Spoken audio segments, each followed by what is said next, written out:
Ah, Five Claw. Just in time. We killed Euraxia, but between the chaos and the shock of seeing my dead parents, and Nalado's sacrifice, I fear my memories of what happened are not as clear as I would like. Tell me what you remember. Yes, now that you say it, I remember the dragon's words. Mulamnir mentioned the dragon leader, Kal Grontit. We will mourn Captain Nalado later. Right now, we need to determine why the dragons require the service of Zumogfum's dark mages. The moon gate of Anequina lies in that direction. I wonder if this has anything to do with Euraxia's final order. A soldier mentioned it after we captured her, but she refused to elaborate. Maybe you can help Abner Tarn. Go, my friend. Help Abner Tarn determine the significance of Euraxia's final order. He searches the royal study. I must consult with Gareshri about Rimen's defenses. I dreamed about reclaiming my father's throne. Because... Ah, damn it, Five Claw. I need a moment to think. To let everything that just occurred sink in. Besides, it takes more than sitting on a throne to make a queen. I need to consider my next actions. Do you think I have not asked myself that very same question? Joan and Jode, we had to kill my parents again. And Captain Nalado, she died so that I could live. If I can be half as brave as she was. Oh, moons.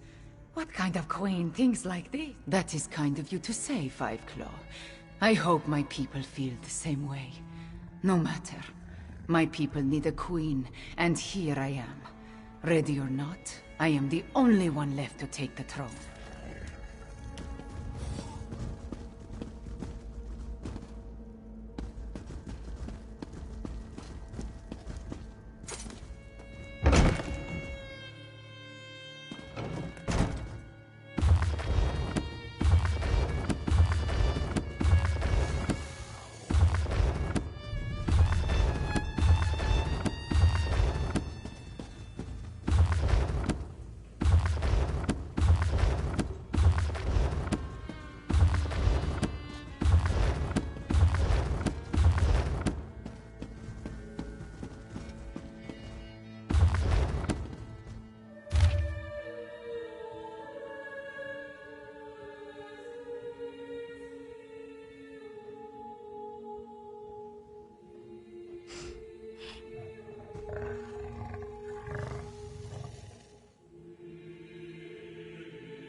When you look at the world as lines on a map, it all seems so small and insignificant.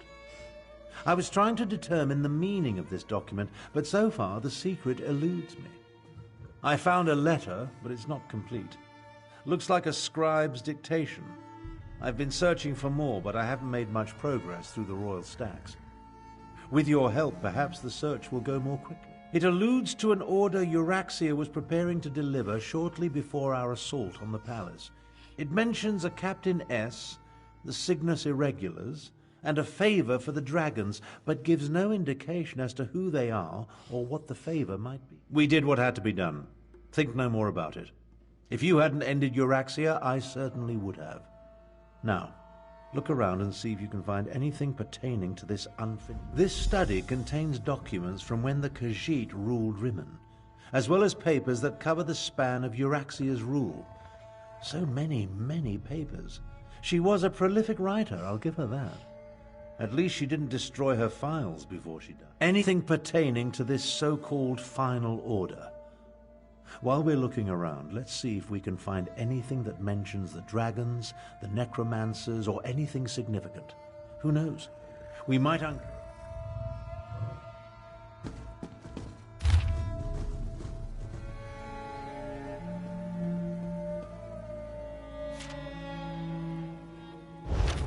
Captain Sorlinia. That must be Captain S. And the Cygnus Irregulars are Imperial troops under the command of Prefect Kalo at Sandswirl Manor.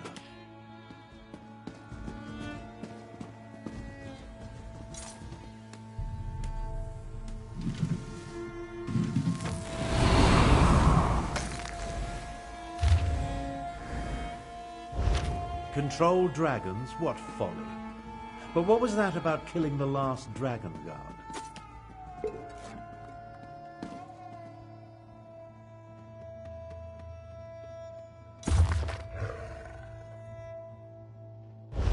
Old Khajiiti legends and rumors of a last dragon guard. Intriguing. I think you found everything I need to fill in the blanks. Let's talk. The documents you uncovered allow me to make sense of this unfinished dictation.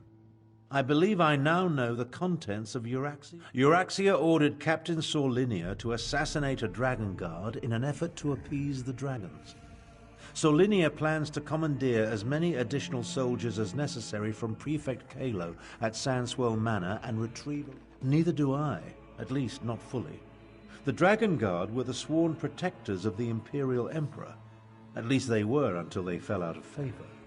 Euraxia has ordered her assassins to murder what she claims to be the last... Don't ask me. The Dragon Guard I knew failed to protect the potentates and were disbanded in disgrace. They claimed to have descended from legendary Akaviri dragon hunters. But that's all it was. A legend. We need to get to Sandswirl Manor. We can't take any chances. Euraxia's final order directs her assassins to murder the last Dragon Guard. If the dragons consider this threat real, we need it on our side. Meet me west of the city, on the outskirts of Kalo is mentioned in Garesh Ree's intelligence reports. He commands a garrison of troops in an estate seized when they conquered the region. As for Sorlinia, I've never heard of her. But an assassination...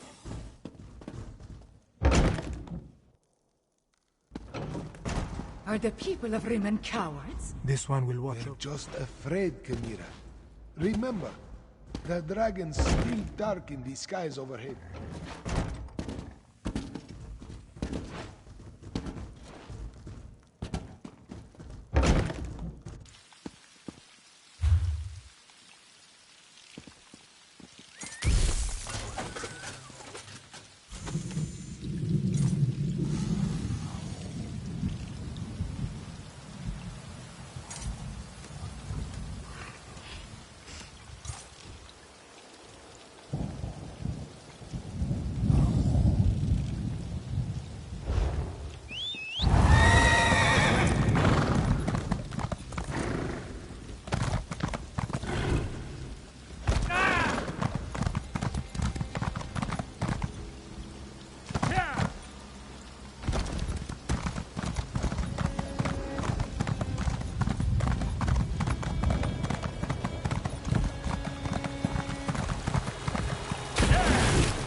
An Imperial garrison housed in a Khajiiti estate.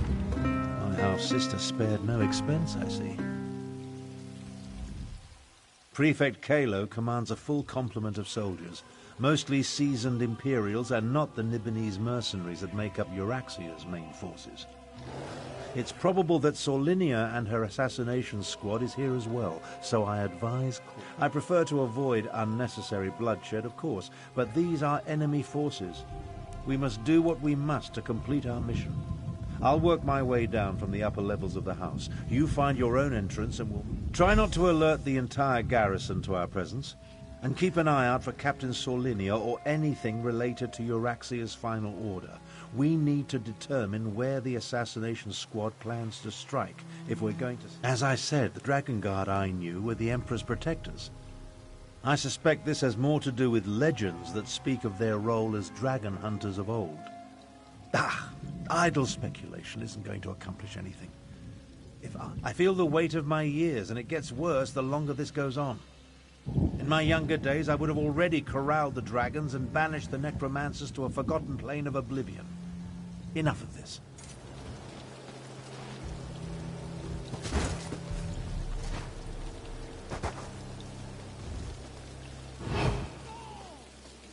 One of Kalo's pet cats.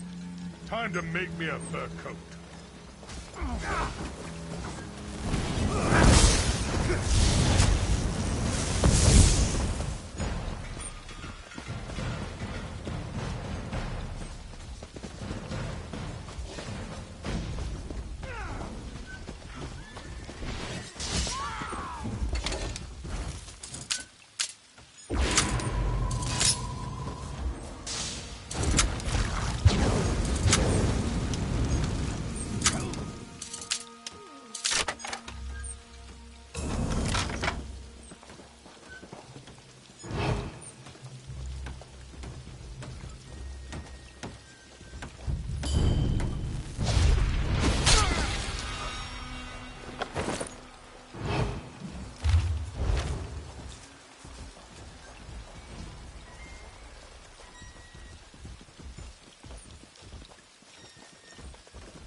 One of Kalo's pet cats. Time to make me a fur coat.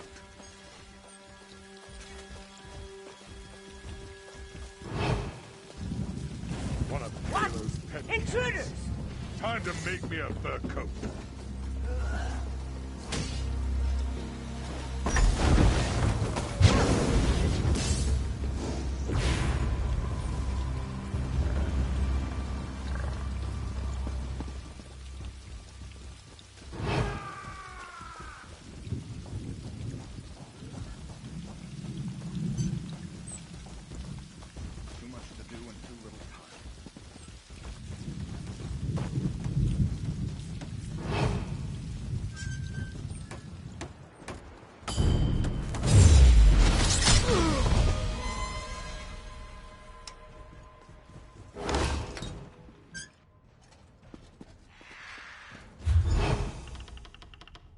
Let's talk.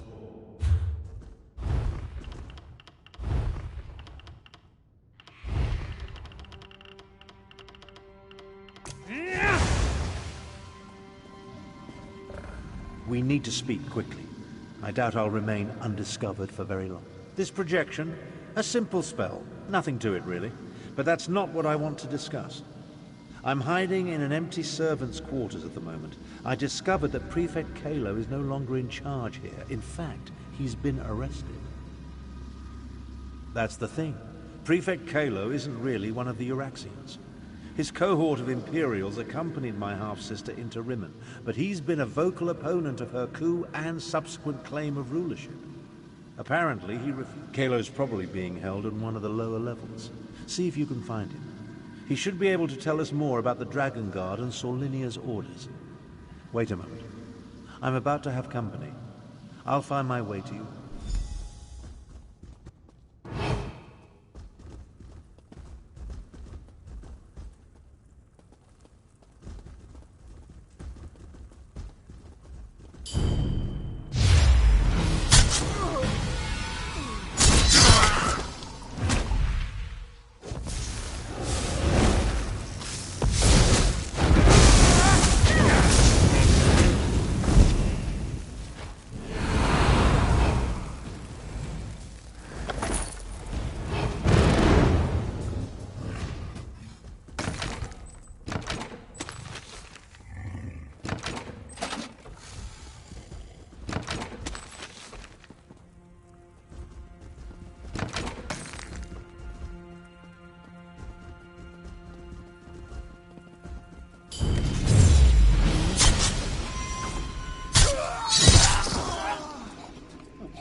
Interesting.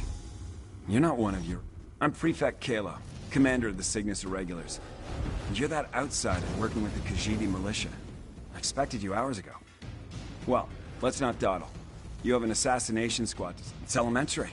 I pay attention to every significant event that occurs in the region. Comes with my job description. I have agents, spies, and informers from Riverhold to Rimmen. The dossier on you could choke a Wamasu. Now, about this door, I'm an Imperial without an Emperor. My cohort was assigned to accompany Euraxia on a fact-finding mission.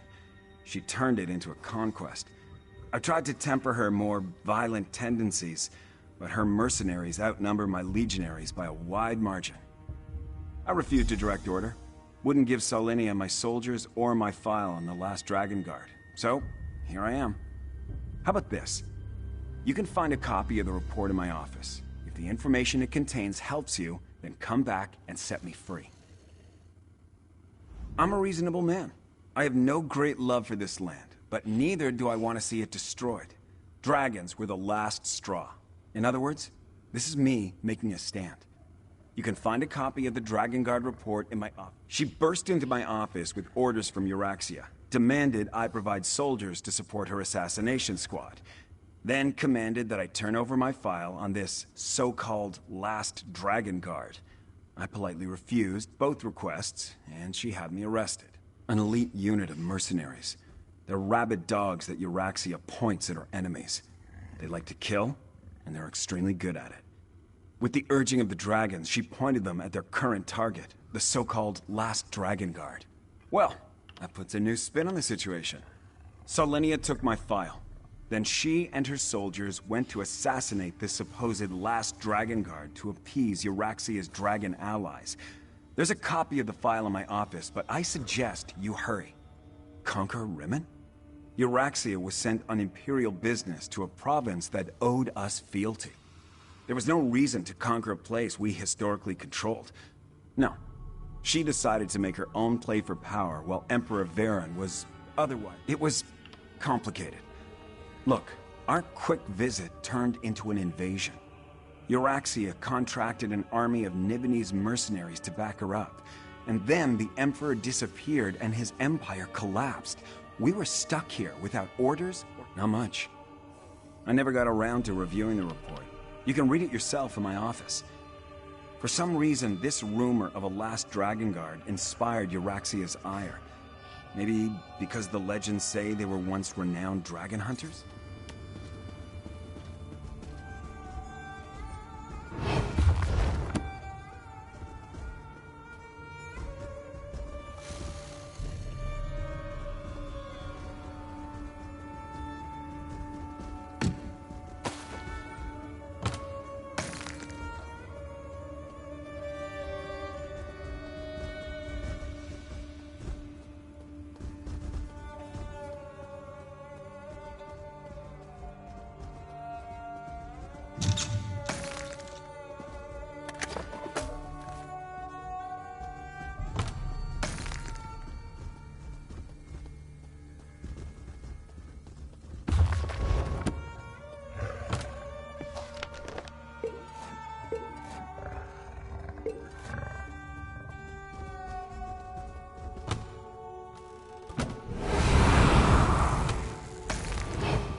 I see you found the report.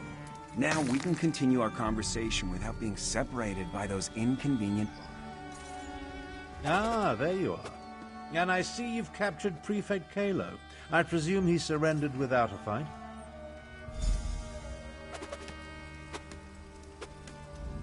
Don't look so shocked. My irregulars are very good at what they do. It was simple enough for them to sneak in and set me free.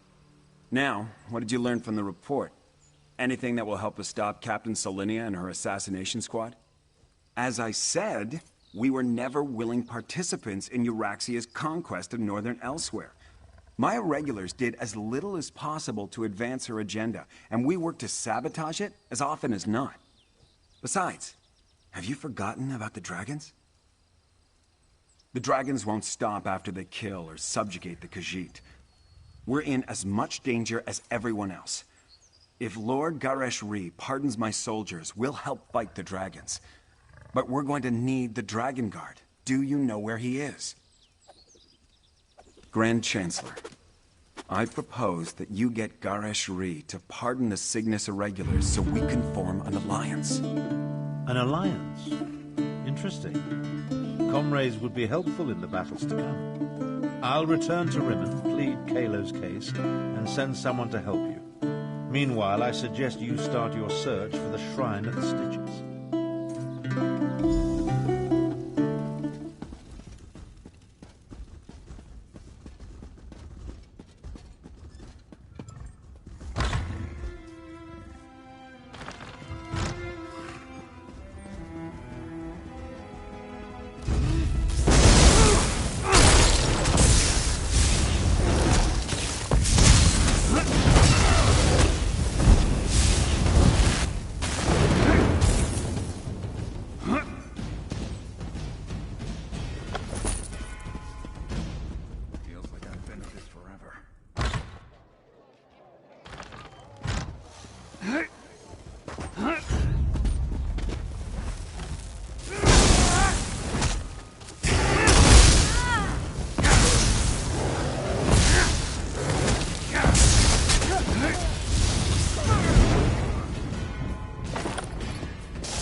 divines protect you, just as you protected our honored keepers.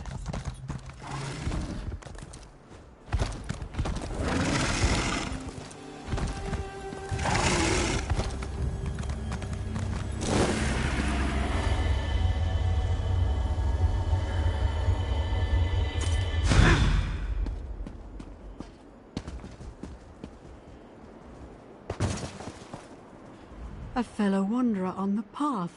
Greetings. I'm Vastari. If you plan to explore the Ashen Scar, I'd advise caution. Some dark intention has this canyon in a vice grip. An inopportune time for a visit. An undead awakening. As intense as it is unstable. The corpses emerge in fits and starts for now. But I can sense more stirring below. Hundreds more. If left unchecked, these creatures may spill out into larger elf. Yes, maybe you can. I find myself having difficulty focusing. If the force that reanimates these corpses exerts pressure on the mind as well, that would be profoundly unsettling. I intend to search these ruins. I'm glad to have your company. As I said, something about this place puts me in. Excellent. The Hidden Moon Temple stands at the very center of the Ashen Scar. The adepts who lived there vanished centuries ago, but the air still crackles with arcane energy, necromantic energy. But there's more. A malice that... By Azura, that sound!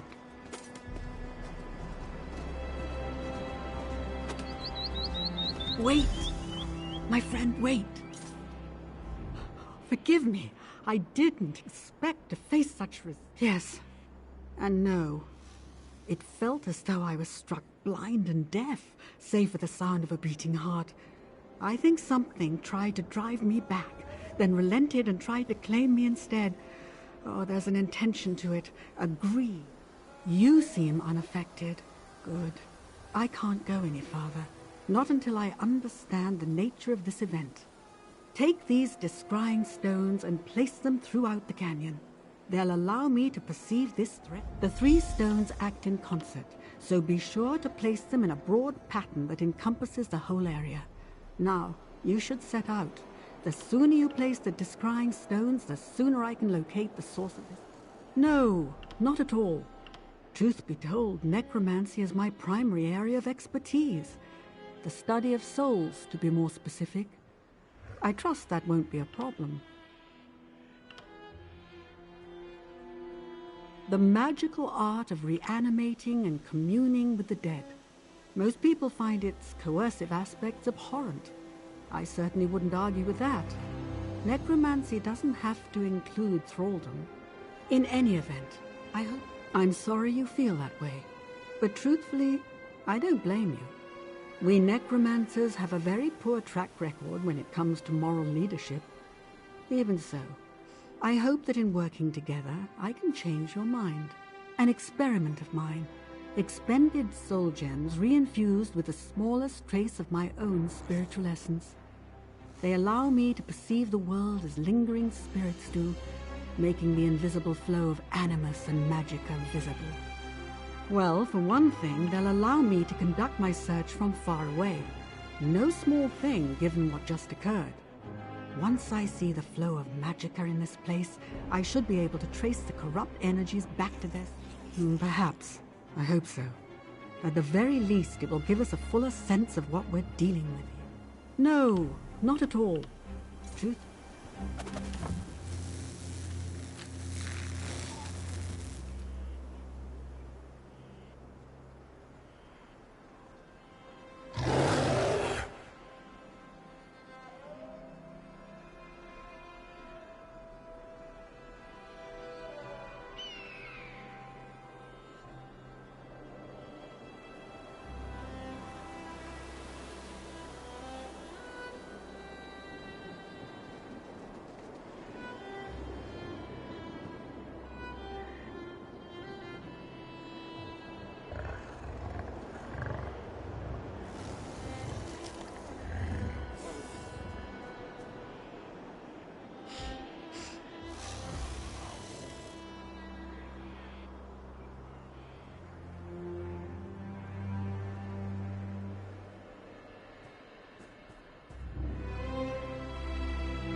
Good.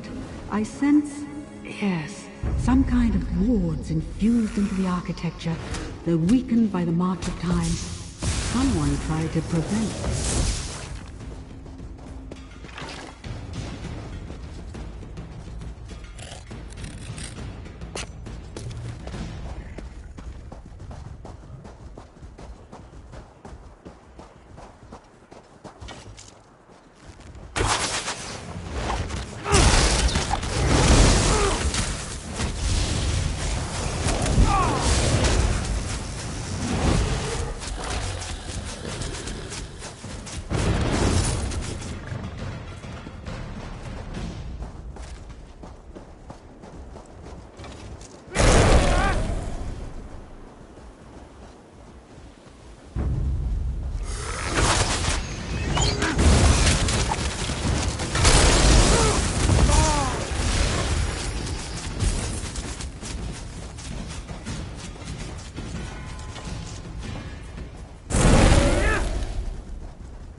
Corruption here is just suffocating, like a dark fog rising from below, bidding the dead to serve.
Excellent. My sight grows clearer. I see a maze of catacombs below. Undead rise there too. And something else.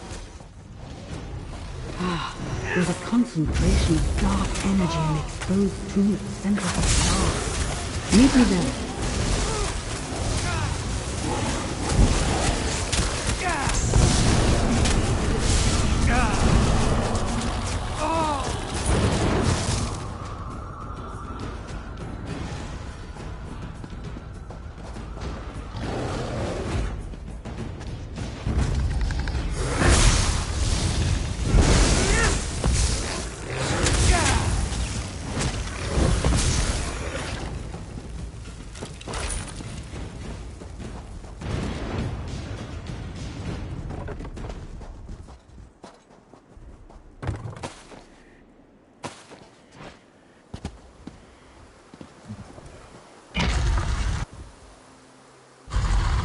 The orb! Destroy it! Quickly!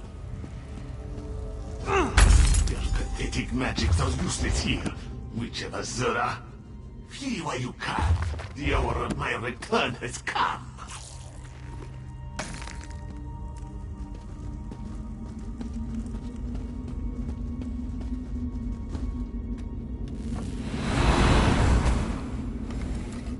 Thank you for acting quickly, friend. The situation appears much worse than I thought. The being you just encountered, it was the shade of a dark lich, an undead Khajiit possessing unimaginable power. You just shattered one of his phylacteries. A focus, like an arcane vessel or container. Think of the stones I gave you earlier. Those contain a sliver of my essence, but nothing of what makes me who I am. Phylacteries contain much larger fragments of the soul, powerful but dangerous tools. You destroyed one, yes, and the shade simply taunted us. There must be others. If we're to have any hope of stopping this lich, we'll have to find and destroy all of them.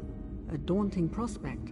They're probably well hidden. I admire your optimism, unfounded though it may be. Did you notice the body near the orb? He met his end recently. I intend to find out what he knows.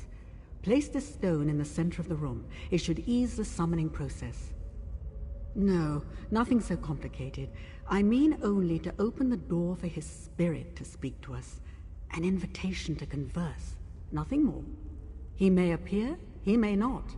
But I think he'll want us to know what he learned, for vengeance sake, if nothing else. That's within my power, yes. But I never coerce mortal souls. That path leads to avarice and horror. No, thank you. Azura teaches that a thing is only valuable if it's given freely.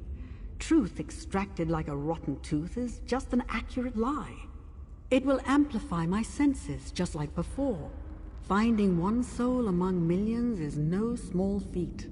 Summoning rituals require extreme precision, friend.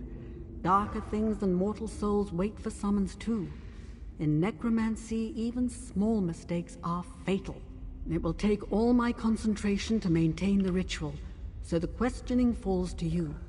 I ask only that you proceed quickly, as I said before. Stand back. Mithralas elanfinal queridanere. Willem, you must listen. Speak with him, quickly. We do not have much time. This one feels his spirit slipping away. The dark lich, Arum Kal, has awakened. He rises like foul smoke from beneath the ashen scar. Arum Kal, the ancient defiler, the dark adept, destroyer of the hidden moon. If he regains his full power, death and horror will scour all the sands of Elsweyr. The ore, I tried to claim it for myself. It sent me to a realm of nightmares, where Arum Kal's spirit reigns as king. He tore my soul to pieces, then used the remnants to awaken his body, and everything else in this cursed place. No more! Release me, please! Azura, have mercy on him. I'd say he learned his lesson.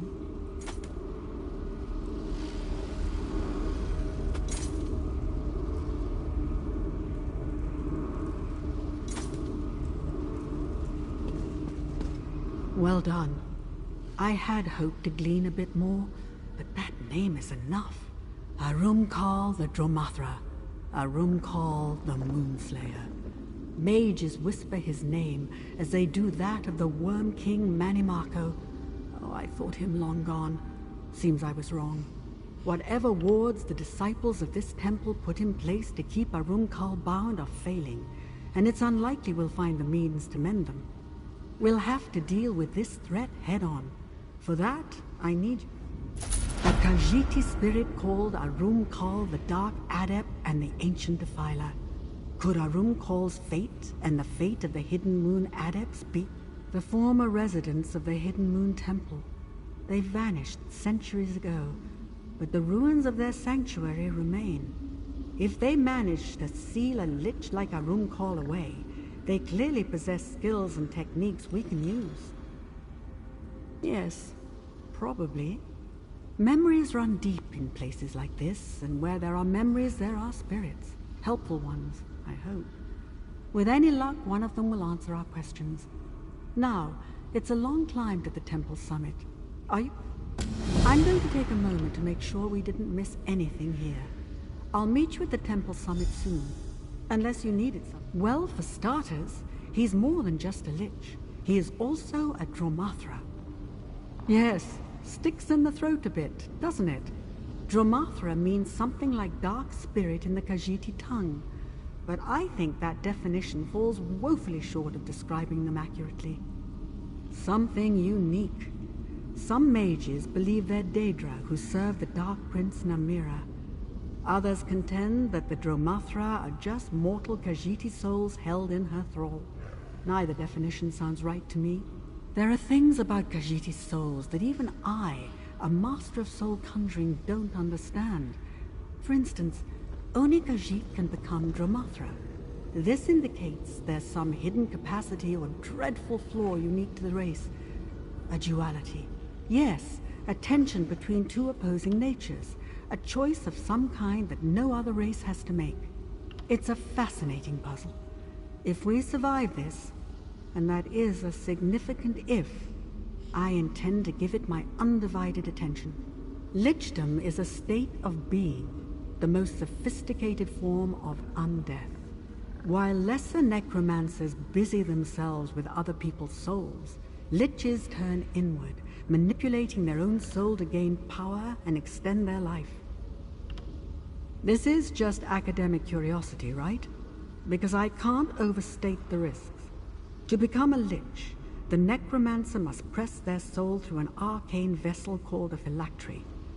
This requires a lifetime of study, mind you, and fierce power of will. Souls contain tremendous power, but they place certain checks on mortal will. Divesting the two, soul and mortal form, removes these boundaries.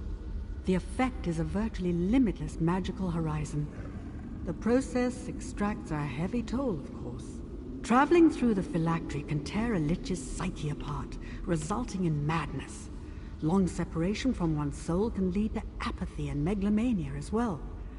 In almost all cases, lichdom becomes a curse in very short order. A few. We should get back to the task at hand. I know little more than what I've already told you. I can guess its age from the state of the masonry and the religious motifs, I suppose. Early First Era, perhaps. The Hidden Moon adepts venerated Azura above other deities.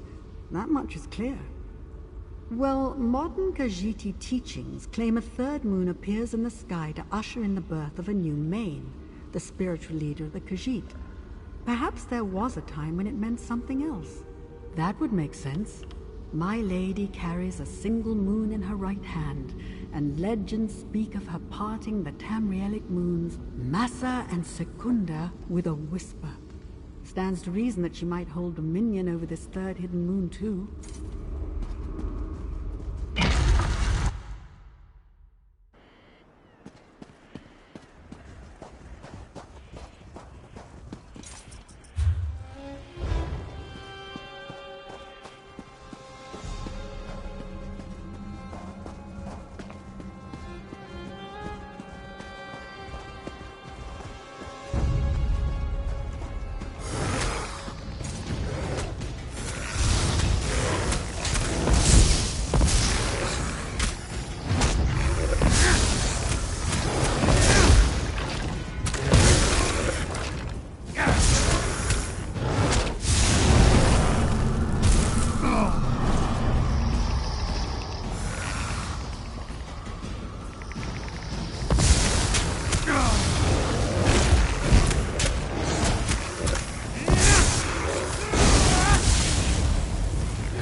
You've arrived.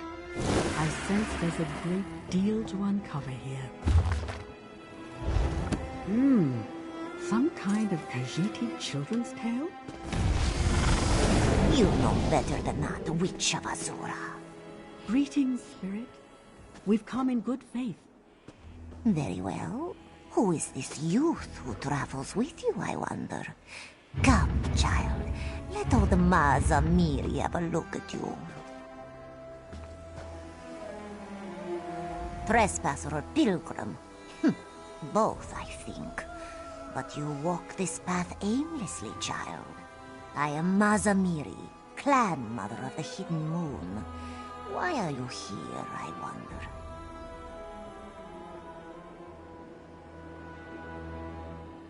wonder? Too late for that. Our rewards flicker and fade. My children all lie dead. No one and nothing remains to stop Arumkal. We failed. I failed. Even if a champion emerged to wield the Moonlight Blade, the hour is too late. Azura's Sword of the Faithful. Oof, you know nothing of our ways, child. Even so, I see strength in you, and great deeds in your wake. Read the stones that still stand here. We will see if your mind and spirit are as keen as your blade. How would you know what to ask? You know nothing. Just read the stones, child. The only people more impatient than the very young are the very old. And Maza Miri is very old indeed.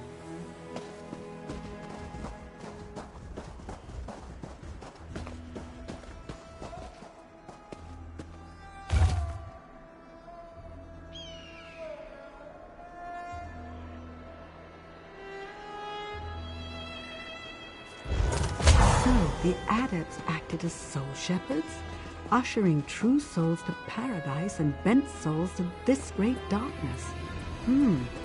Quite a task.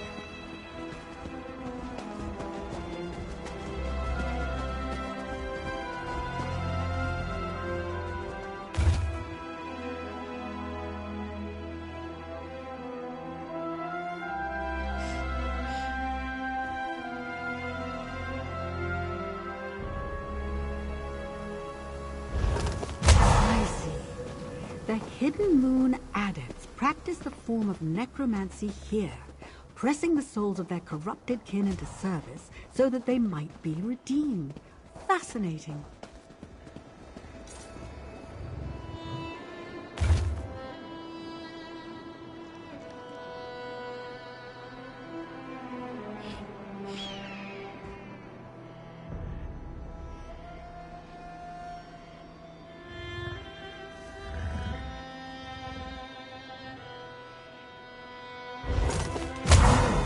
The adepts charged themselves with defending the liminal border.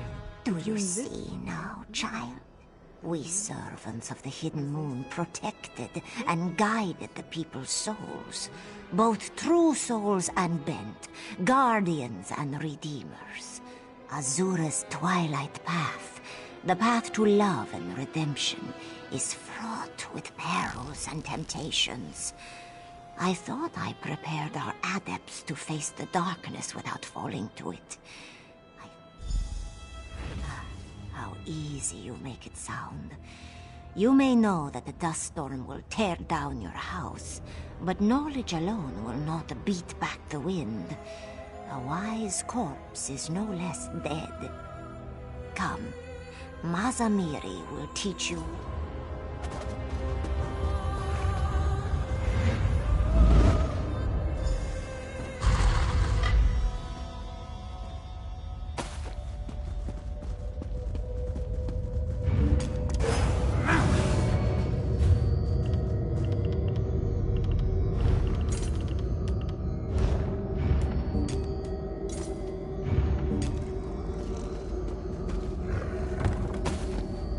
Now for the story no teaching stone can tell.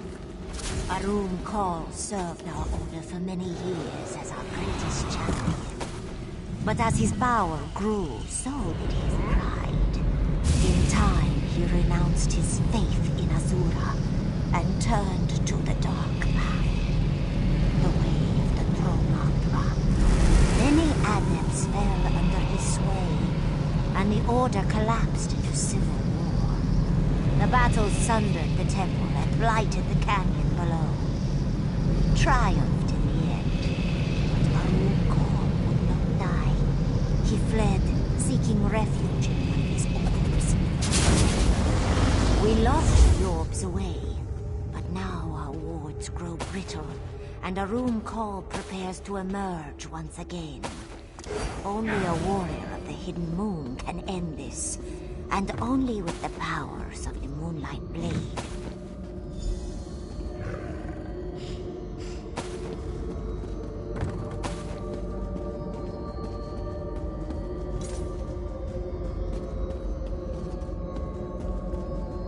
Make no mistake, child. Arukor's power and hatred have only grown since we first locked him away. The remnants of our order spent their waning years looking for a way to destroy him permanently. We found one, but it carries great risk.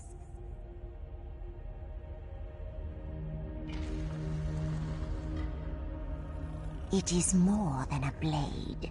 It is a gateway, a path, a key, a sacred tool of our order, given to us by Azura herself. Perhaps you can bear this weapon's weight, perhaps not. This calls for another test, Only a handful of adepts have ever held the Moonlight Blade, and each of them possessed a will of iron. I need to know your quality. I will conjure dark spirits in the next chamber. Banish them without falling yourself, and the blade is yours.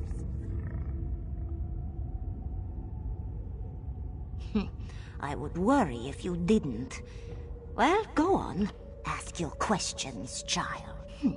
Only the very crude would call it necromancy. Yes, we reanimated the skeletons of fallen Khajiit, but always as a path to redemption. The Dromathra who possessed those bones did so to earn their way back to paradise. By fighting for their true spirited kin. Victory illuminated the soul and loosened Namira's hold on them. When the noise of the dark faded, even for an instant, they would remember who they were. Then we sent them home, to the crossing. On the edge of eternity, Azura watches over the gates of the crossing behind the lunar lattice. It is a twilight realm where death's tide reaches the afterlife shore. Khajiit must pass through it before they reach what waits beyond. As I said before, it is a gift from our mother, Azura, and the greatest treasure of our order. Those who learn the Moonlight Blade's discipline can cut through the boundaries between worlds and usher souls from one realm to another. We did. But despite the sword's power, Arukor escaped to a place where we could not follow. The adepts who survived our war with the Lich made great sacrifices to further empower the blade. But by the time we were done, none remained to wield it. Yes, it is. He twisted our powers to create something profane. We must use our powers to destroy it. Arukor was one of my greatest pupils. Strong, very strong, and sharp as Boethra's tongue. Like you, he asked endless questions. Why, Mazamiri, why? Why do we not aid more Dromathra? Why fear Namira if we bear Azura's blade? Why do we fear at all? My answers never satisfied him. He was fiercely loyal to Azura, but resentful too. Impatient and powerful enough to... When the time came to select a new steward of the Moonlight Blade, Azura chose another to wield it. Shandori, his friend and rival. Arukor grew furious. He cursed Azura and swore revenge on the mother who spurned him. Soon after, yes, he whispered lies to his fellow adepts, convinced them that Azura treated us as slaves and worse. Then came the battle. We did not realize what the Room Call had become when the fighting started.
Well done.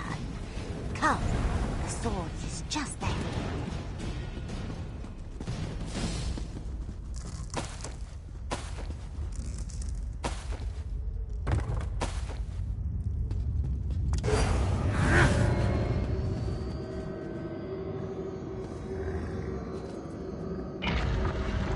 Behold, child, Shandori, guardian of the Moonlight Blade. Know that if you take the sword, you take an oath to destroy Arum Kal as well.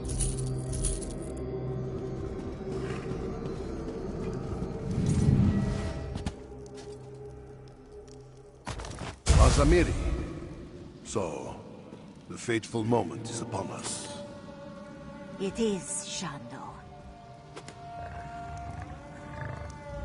So, Mazamiri's champion arrives at last. Then the battle is upon us. Azura be praised. I am Shandori of the Hidden Moon. Together, we will destroy the dark spirit of Arum Kal. The blade and I are one. Long ago, I turned away from the sands behind the stars, from paradise, and asked Azura to let me reside within this sword instead. Here, I will stay until Arum Kal has hissed his last.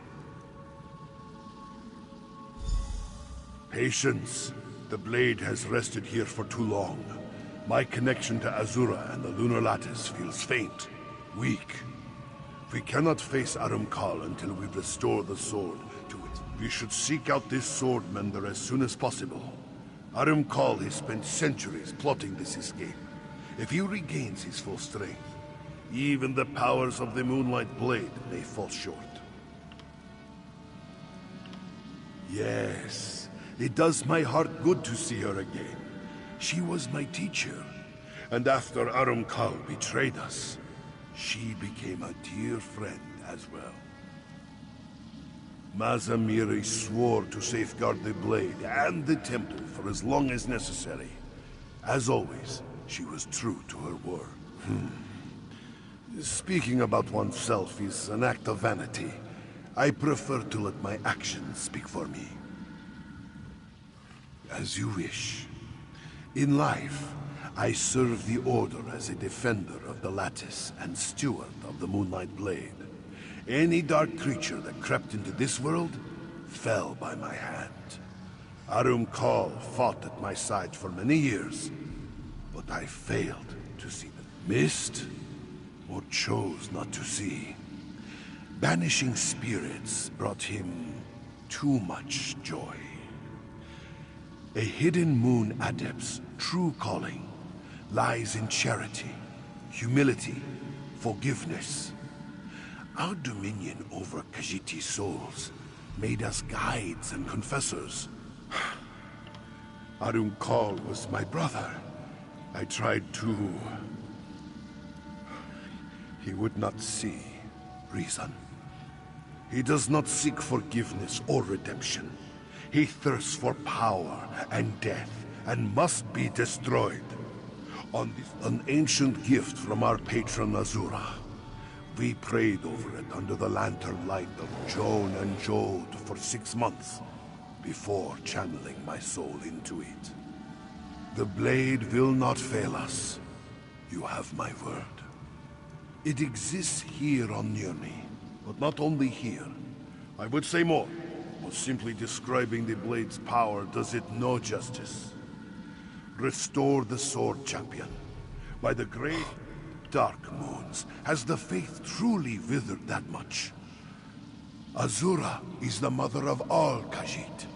She lifted us up and bound us to the lunar lattice. Hers is the gift of Jakajay, the eternal, unified spirit of our people, and all our perfect forms. Yes, Azura charged us with safeguarding lost souls and bringing them back to her embrace. Every soul of the Jakajay is sacred. I served her in life. I serve her still in death, and I will serve her in any life that is yet to come. Brave Shandori will guide you now, child. But do not fear.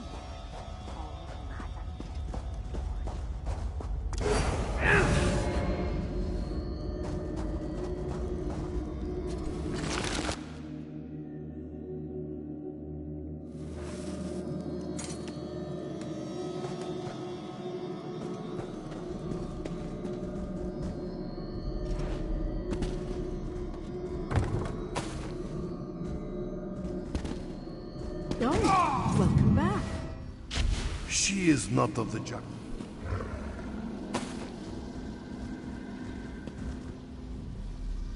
She is not of the Jakajay, but I can sense a deep devotion to Azura from this ally of yours. Mother is guiding us, as she always does. I didn't gather up any ancient spirits like you, but I did make a vital discovery. In studying the phylactery you destroyed, I identified 3 more orbs hidden deep within the temple catacombs. We should make destroying them a priority. The Moonlight Blade, eh? And I assume this spirit bound himself to the sword somehow. Fascinating. With this blade, and a wise spirit guiding us, we finally have a real chance at defeating Arumkal. Well done, my friend. Azura's will resonates within that moonlight blade, but it's so faint, like a voice at the far end of a darkened hallway, or the other side of a stone door. That's it!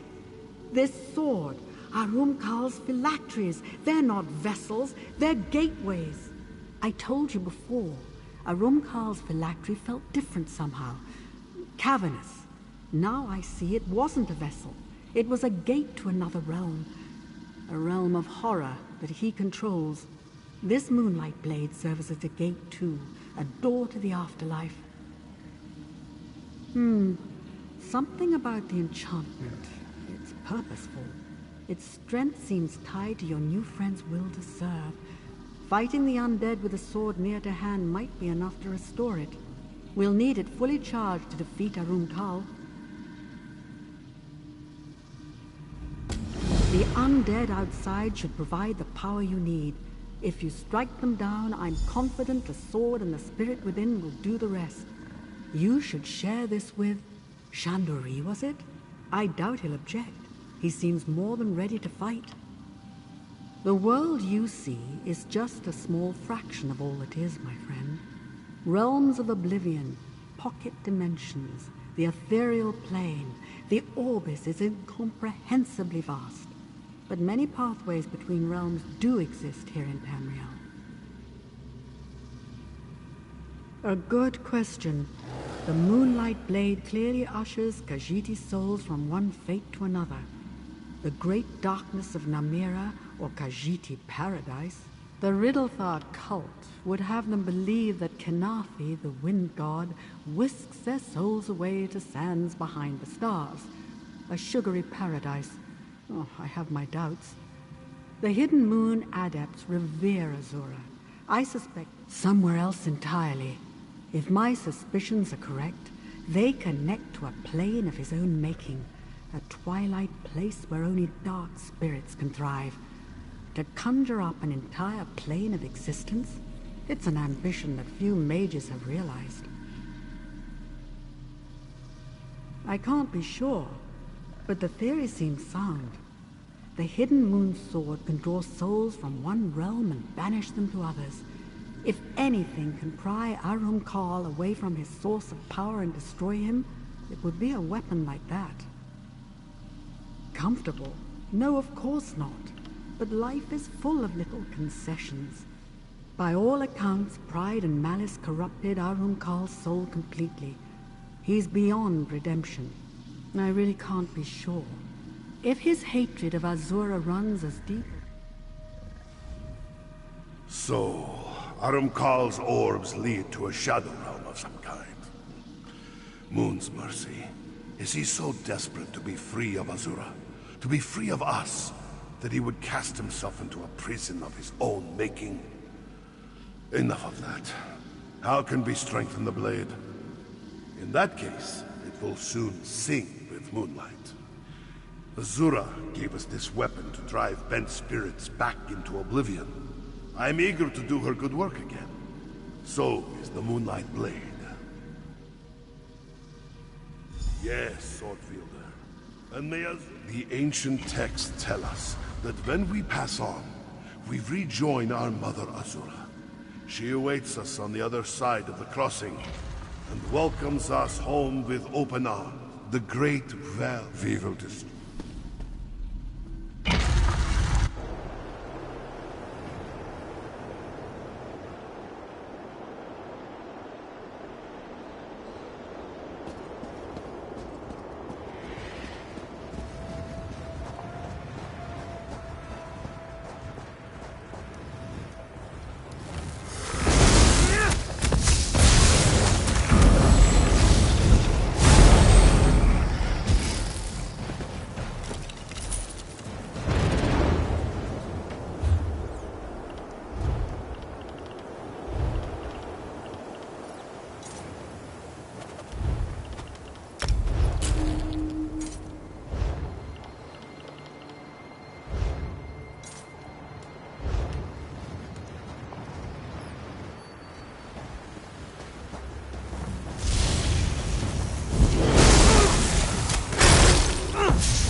Returning. Every dark spirit strengthens the blade's connection to the crossing. The bridge between the earthquakes and what lies beyond.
song again.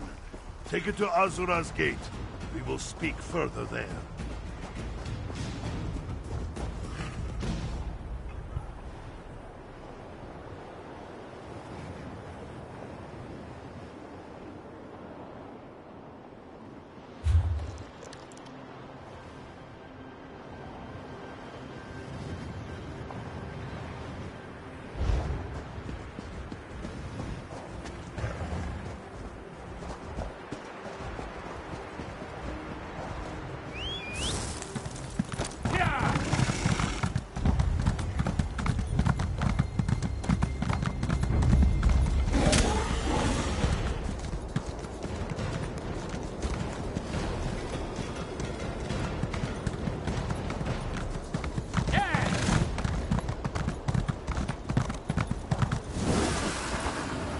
We may have a problem. This gate won't budge. Speak to Chandelier, would you? Only...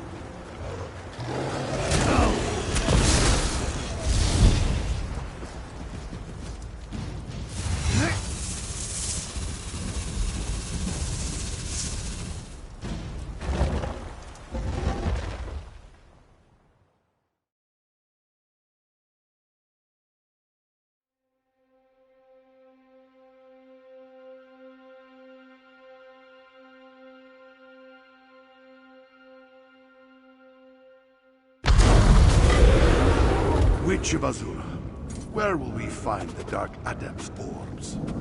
His corrupt stench billows out of the northern vault, but darkness gathers to the east and west, too. Then we strike east and west. Destroying those orbs should weaken Aramkal before our final attack. I can't risk approaching him while he remains at full strength. I'll do what I can from here. Azura guide you, my friends.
quiet now.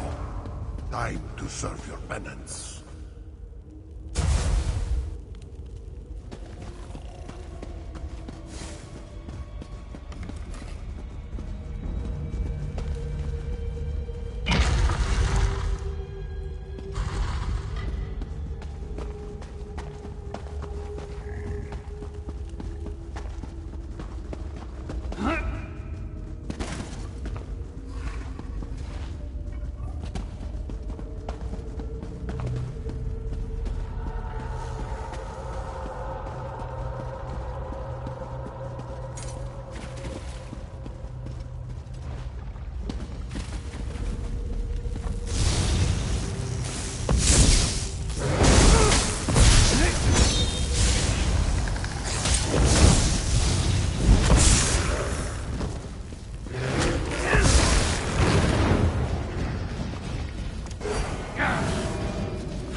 Give your soul to me!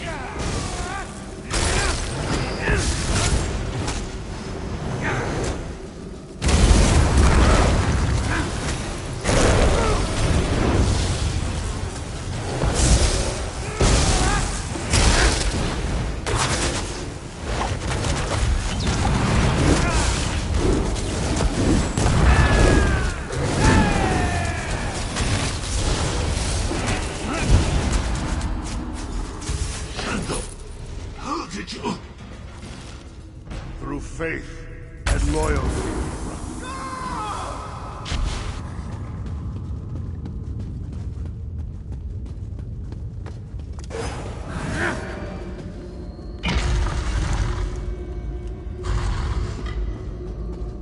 Well done. Destroying the orbs diminished Arumkal's power, but I don't know for how long. You have to strike now.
cannot save you, brother.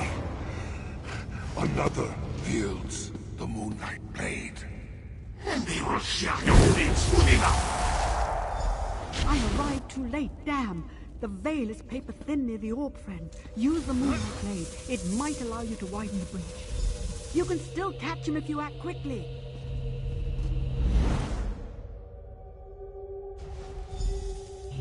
Azura, upon all the spirits of my fallen kin, I pray, lend me strength. You followed? Azura be praised. My failure may not doom us after all. I hesitated, Sword Wielder. Despite all the years, all the sorrows, I still thought I could save him. Now, he prepares to reconstitute himself, to escape. For he is. I know he is. But, Moons, forgive me. I have such doubts. How could any Khajiit abandon Azura completely? Especially a Khajiit as great as Arumkal. No. I cannot afford such stuff. Good. Bring this tale to an end, my friend. Tighten your jaws, harden your heart, and strike true. You will defeat him. I know this, because despite his strength, your will is stronger. Moons guide you, Sword Wielder. Moons guide.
Well done, Sword Wielder. Come, we have little time.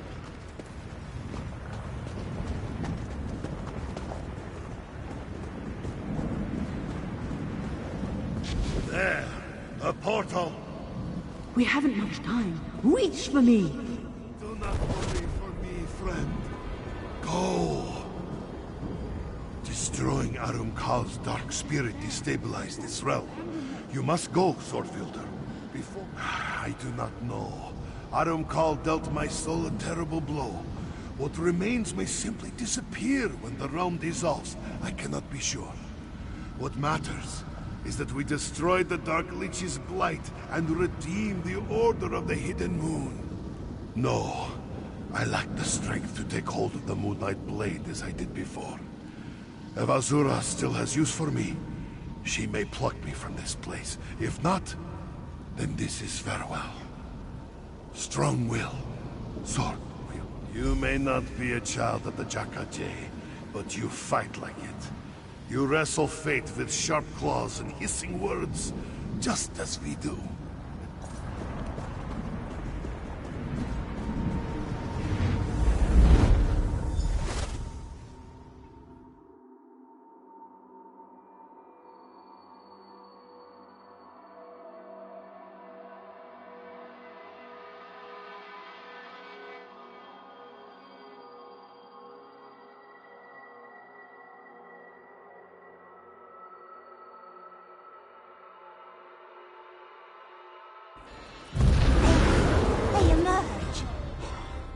No, I lost Chandori. I am sorry. You have nothing to apologize. You returned victorious. What a relief. From this side of the portal, I could only see white flame flashing through the shadows. Even so, I'm confident you sundered Arunkal's spirit. I am sorry about Shandori. There may be one way, though it's not without risk. Arunkal's realm is one of absolute darkness. If I reach out for sparks of light, I may be able to gather enough to reconstitute Shandori. Your friend's soul is so thoroughly shattered, I can't be sure that what I'm gathering is actually Shandori. Any sliver of spirit that's free of Arunkal's corruption will come through as well. Summoning unknown spirits is not always one. Of course I am. When I give you the signal, hold the moonlight blade aloft. I'll draw the spiritual fragments through the sword, then send them on to realms beyond. Be ready to act if something other than Shando appears. Stand in the ritual circle and raise the moonlight blade. I will do the rest. Light come forth. Cast off your shadows and heed my call. Shandori is whole. Azura shows me mercy. Shando, is that you? Yes, brother. It's time to go home. It's so dark. I can't... Come. I will show you the way.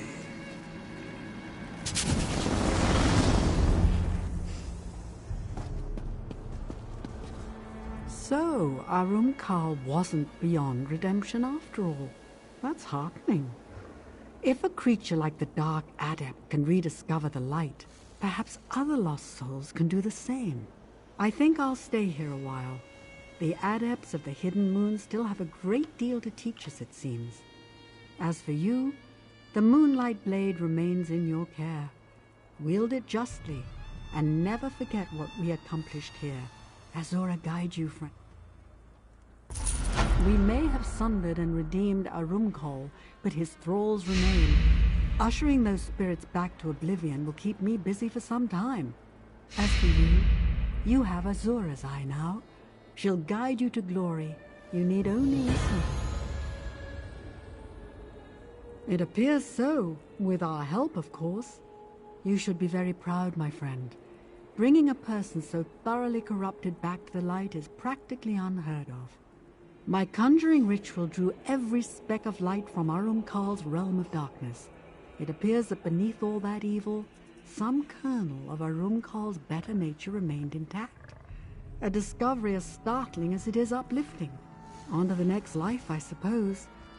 Perhaps to my lady, Azura herself. Wherever they go together. And that is an encouraging thought. Well done, my friend.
Ooh, my fur ripples in happiness.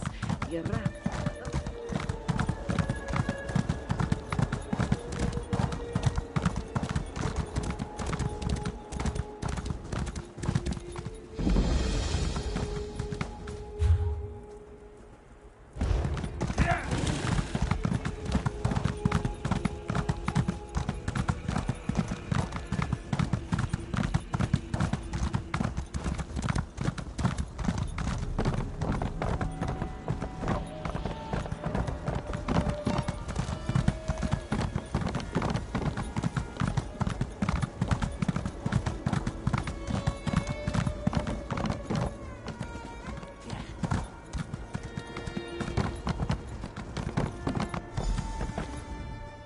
Tarn sent Zamorak to assist you against the Uraxian officers Saulinia and her assassins.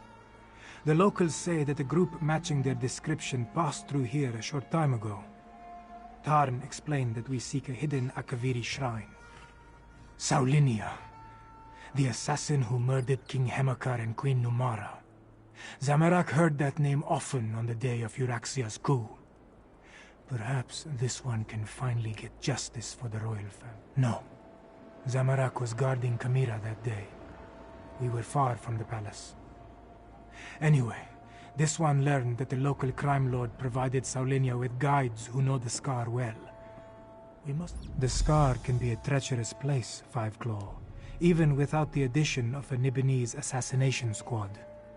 We need to hurry, but we should also proceed with caution. King Hemakar saw something in Zamorak. He specifically requested this one during a visit to the Desert Wind. Zamorak set aside his studies and devotions to become the King's Claw. I pledged my life to keep the royal family safe. No. Kamira wanted to visit the Desert Wind Adeptorium. This one was tasked to guard her.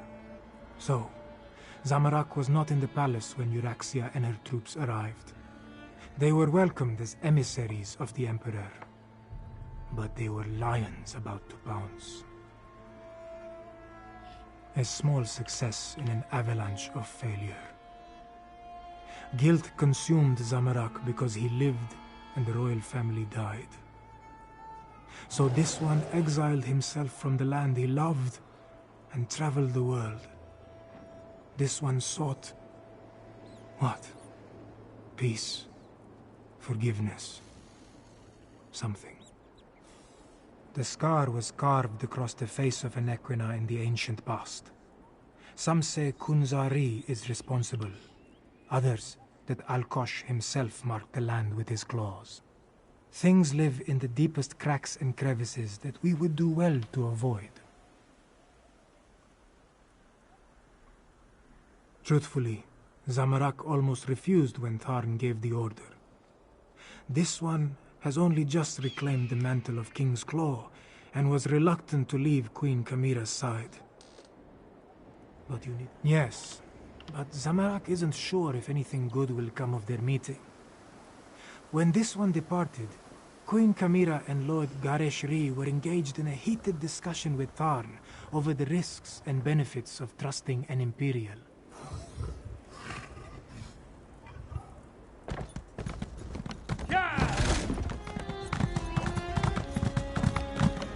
Watch your step in the stitches.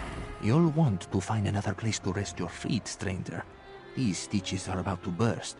It won't be much longer before the whole place unravels, as it were. There's a new Khajiit in charge, Kazda, and he enjoys throwing his weight around. Between this one and you, most in the stitches find Kazda's leadership lacking, but none will stand up to him. Though this one heard rumors. No friend of Kazda's, this one can tell you. She's recruiting for a job, or so the rumors say. This one doubts she'll have much luck convincing someone local to make an enemy of Kazda, but someone passing through. Last I heard, Taznasi was camped on the north rim of the Scar, but this one doubts she'll stick around for long. The moment Kazda catches wind of her, he'll have her throat slit. It's the closest thing to a settlement out here. Imagine a river hold on the edge of a cliff, painted with rum and horse dung. Then invite every outlaw, bandit, and exile to live there. That's the Stitches. You didn't hear this from me, but he's a thug who thinks he's a king. Sits in Merville Keep, counting coin and letting his thugs run the Stitches into the ground. Well, deeper into the ground. A thief who got run out of town not long after Kazda took over. He's the only one worth robbing in the Stitches, so my gold's on her job involving his ill-gotten gains.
Wait, I got it.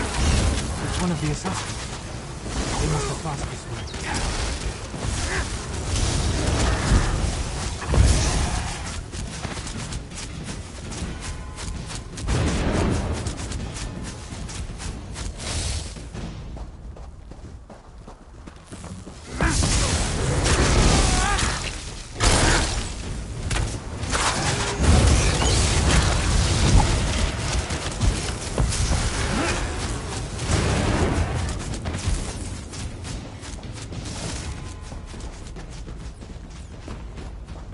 More bodies.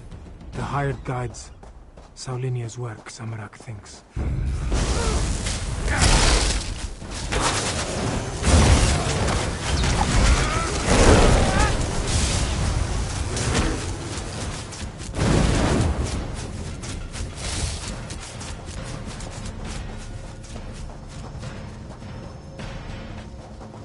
Look!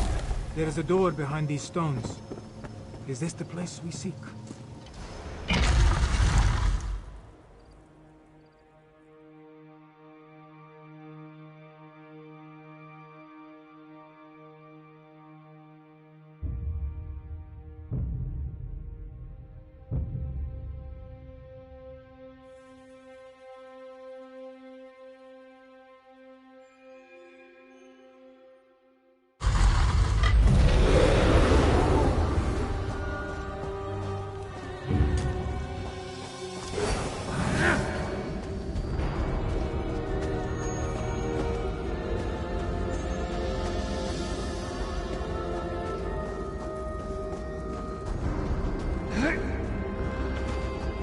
That door. Not even all of Zamarak's strength and training can budge a map.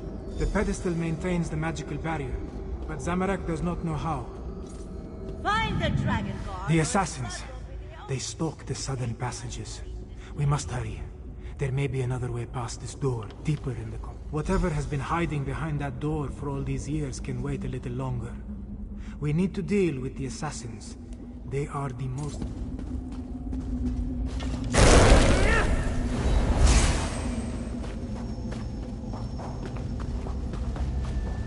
Traps.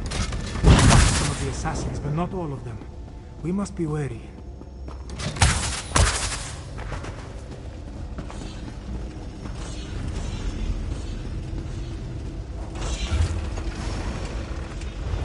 The Dragon Guard. They sound like the adepts of the Desert Wind.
can't hide from us forever, Dragon Guard.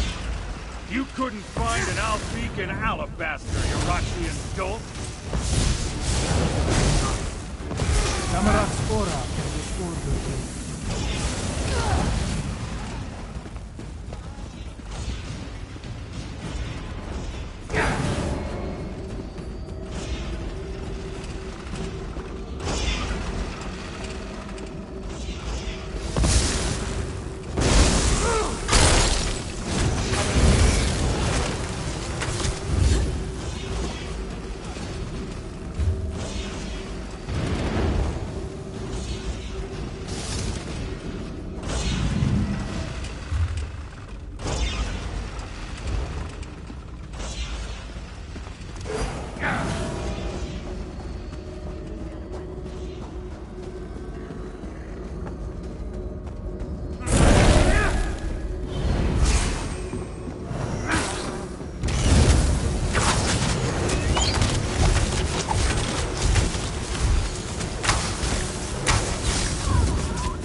Another maze. We must find a way to the other side.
Once I select a target, it always dies. I'm trained to fight dragons. This isn't going to end the way you expect.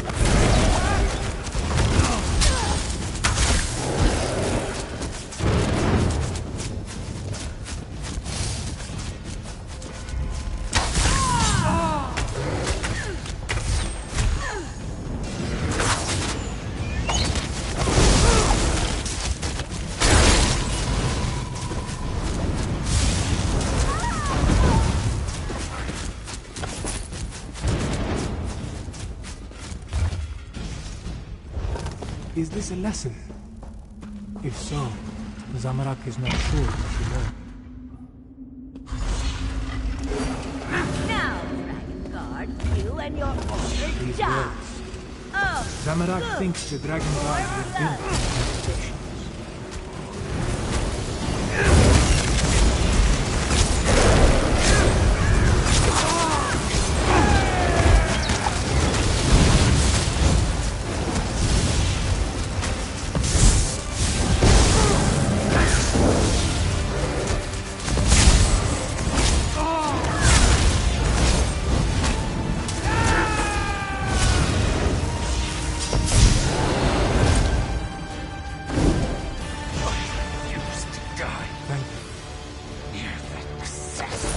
Maybe now, the royal family. Thank you, Five Claw. With Saulinia dead, maybe the royal family can finally rest in peace. The Dragon Guard ran through that door, but he was wounded. We should help him. Zamorak. There was a heaviness on Zamorak's soul. Now it disperses like sand in the wind. Still, this one promised to find a new path. But these... Yes. But Zamorak believed his previous life of violence caused those deaths. His studies and meditations told him this was so. Now, with Saulinia's death, Zamorak feels... lighter. You are right, Five Claw. Violence is never the best way to solve a problem. It only leads to grief. As the adepts say, when an enemy strikes you on the right, also offer him your left.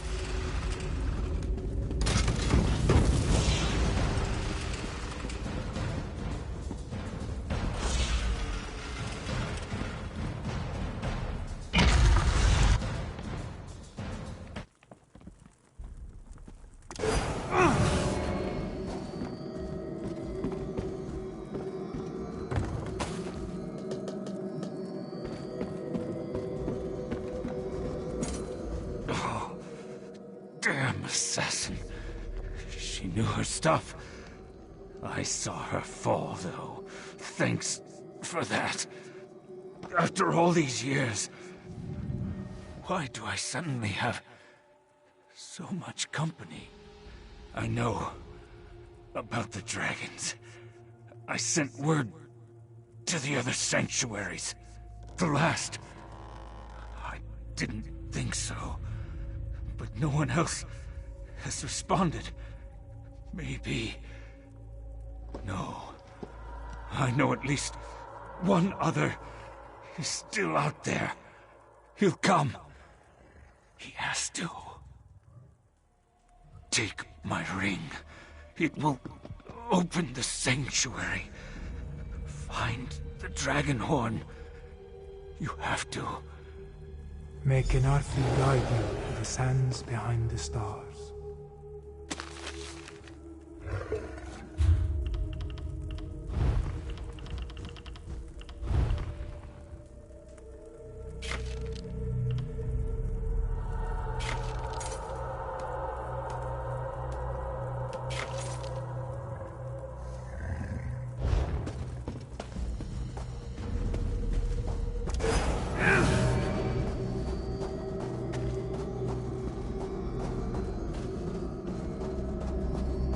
Below. That looks like Prefect Kalo. What is he doing here?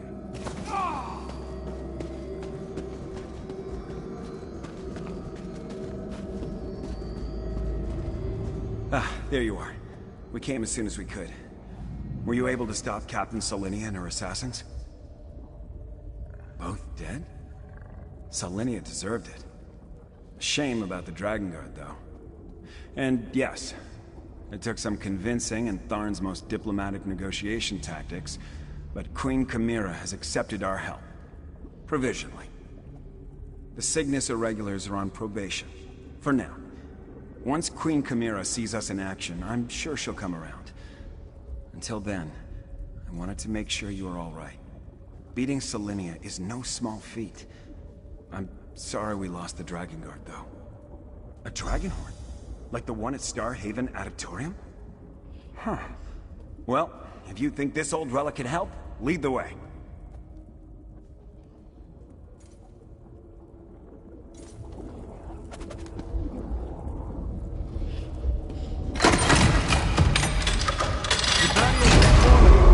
Let us see what awaits within.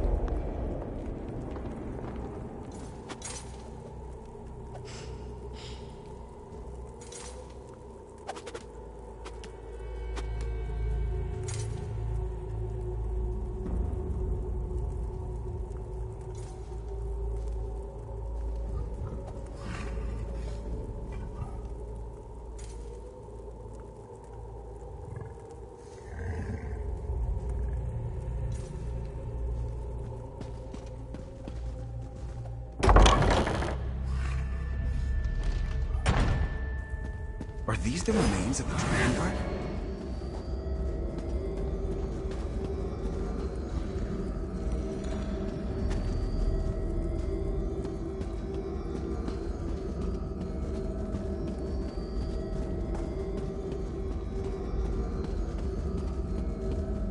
Books and scrolls. I knew it. Knowledge is power, my friend. You'll see.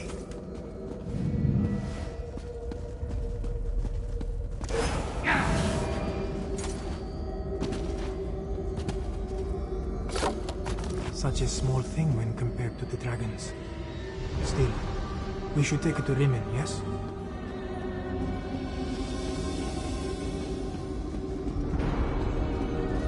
I want to take another look at these books. We'll meet you back in Rimmon. Zamorak will linger as well.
Careful where you flaunt your wealth, Walker. You are a tempting prize indeed. Rajin was our... If you have... Rajin was once a kind...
Again, I see a dragon? Cadwell? Cadwell? What was that about a dragon? Ah, there you are. See to Cadwell, if you would. Then join us in the hello? throne room for the Is someone there? I appear to be back in my head. Well, my other head. The other head. This is so confusing. Wait. Things are becoming clearer now. Yes, well, there you are. Oh, so good to see you again, my friend. I saw that nasty orc necromancer, Zumog Foom. He really is a despicable fellow. And there was a dragon, a huge, powerful, eyes as big as a house dragon. They called it Carl Grunted, means champion of the bound time. How do I know these things? Well, yes, I did. Seems the ears are as connected as the eyes. They talked about the moons, something about an eclipse and the perfect time to use the gate. I remember something about that from when I was the betrayer, but the details are hazy. My memory returns in dribs and drabs, but I'm not sure that's a good thing. If I remember anything helpful, though, I'll let you know. Where are my manners? They're waiting for you. Queen Chimera has called another war council in the throne. Not a clue, but I know one way to find out. Head inside and see what the Cat Queen has to say.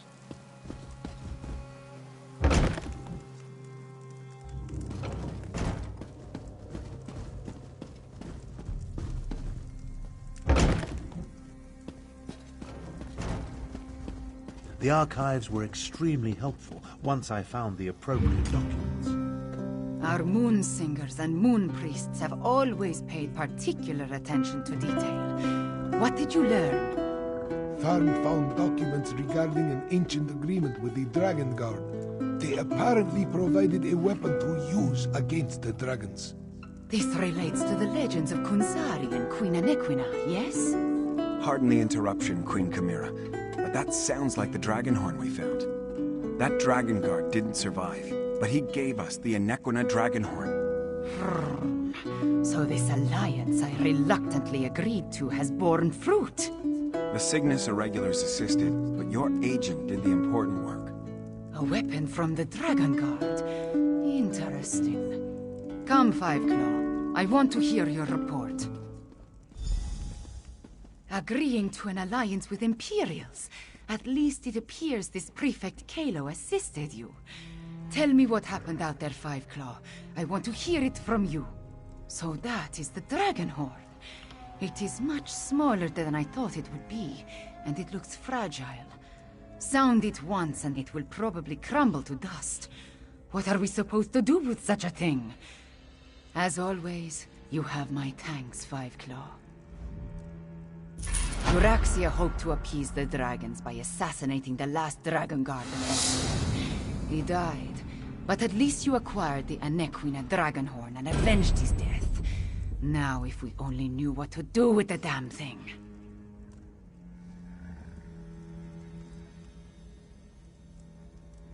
I know how a horn works, Fiveclaw, but this is a relic of ancient magic. I do not want to damage it before we learn the true significance of its power. I will have Tarn do more research. In the meantime, we have another matter to deal with. Cadwell's visions strike more frequently now, with more urgency. Tarn believes Zumog Foom is close to reassembling Cadwell's dismembered body. I want you to stop him. The betrayer of legend must not be reborn. Abner Tarn checks on Cadwell regularly. Find them and see if they can tell you where Zumog Foom hides. Meanwhile, I will consult with Gareshri. Review the Kunzari stories before we task Tarn with learning more about the Dragonhorn. A little. There was a similar relic at Starhaven Adeptorium, but I never gave it much thought. It was just there, another memento of a mostly forgotten past. The one you brought us, it bears the name of Anequina. Anequina is the name of our kingdom, the northern half of Elsweyr. It grew out of one of the 16 original prides and was named after my ancestor, Anequina Sharptongue. She was one of the ancient heroes, a member of Kunzari's Krajon. Legends and myths make up a great part of who we are, Five Claw. For the Khajiit, the truth of our stories is the truth, pure and simple. The return of the dragons began with the tales of Kunzari, and I expect it to end there as well. No. Kunzari and his company of heroes predate the arrival of the Akaviri and Tamriel. It was the Akaviri who gave rise to the Dragon Guard and revealed the secrets of the Dragonhorn. As I understand it, the Starhaven Dragonhorn was a gift from the ancient order of the Dragon Guard. If I remember what the adept at Starhaven once told me, I assume the same is true of the Anequina Dragonhorn. It's too bad the Dragon Guard you met did not live long enough to tell you more. Legends and myths make up a great part of who we are, Five Claw. For the Khajiit, the truth of our stories is the truth, pure and simple. No. Kunzari and his company of heroes predate the arrival of the Akaviri and Tamriel. It was the Akaviri who gave rise to the Dragon Guard and revealed the secrets of the Dragonhorn. As I understand it, the Starhaven Dragonhorn was from the ancient order of the Dragon Guard. If I remember what the adept at Starhaven once told me, I assume the same is true of the Anequina Dragonhorn. It's too bad the Dragon Guard you met did not live long enough to tell you.